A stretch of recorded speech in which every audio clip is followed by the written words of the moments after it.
وما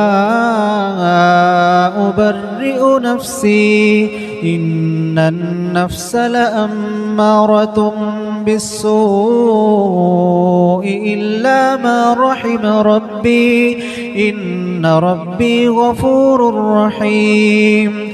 وقال الملك ائتوني به أستخلصه لنفسي فلما كلمه قال إنك اليوم لدينا مكين أمين. قال اجعلني على خزائن الأرض إني حفيظ عليم. وكذلك مكنا ليوسف في الأرض يتبوأ منها حيث يشاء نصيب برحمتنا من نشاء ولا نضيع أجر المحسنين. ولأجر الآخرة خير للذين آمنوا وكانوا يتقون. وجاء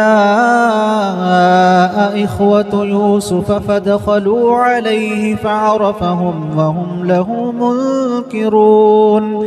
ولما جهزهم بجهازهم قال ائتوني بأخ لكم من أبيكم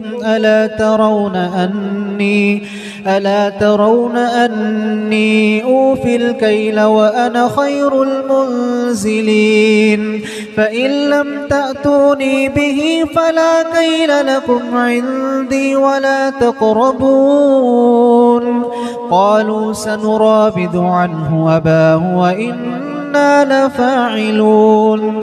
وقال لفتيانه اجعلوا بضاعتهم في رحالهم لعلهم